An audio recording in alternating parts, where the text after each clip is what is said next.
What's up, guys? It's NegoFish1000. It's 2 a.m. here, and I was going to the kitchen to get a drink, and I stumbled across this. This is a house centipede, and they feed on other insects in your house, so I would consider them beneficial, but they're not exactly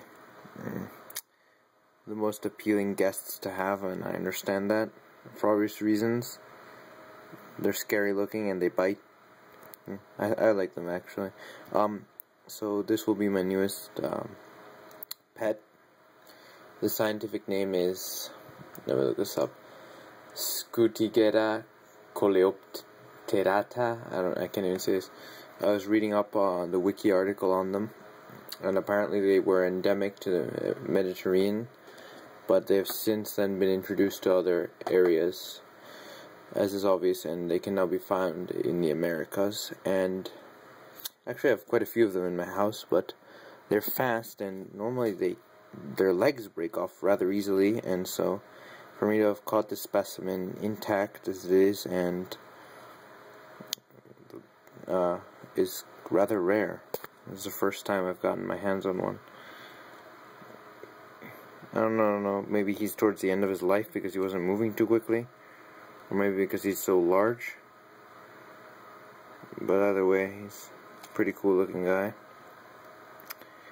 I suppose the purpose of the rather long feet towards the end of his body are to fool predators into thinking that's the head, but that's just speculation there. That's a tactic generally employed by caterpillars. Well, I don't know what else to say apart from letting you guys look at him.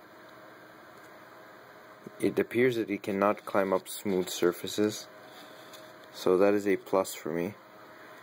That means I can keep it fairly easily, and I think I found a use for the 2.5 gallon that cracked. I'm going to keep him in there and feed him stuff.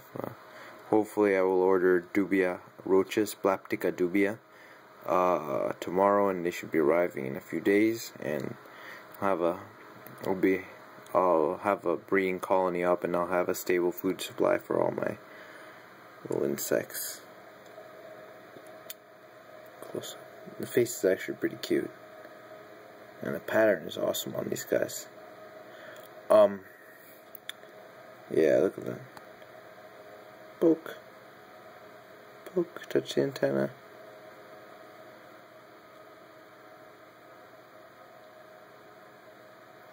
Okay, see you guys.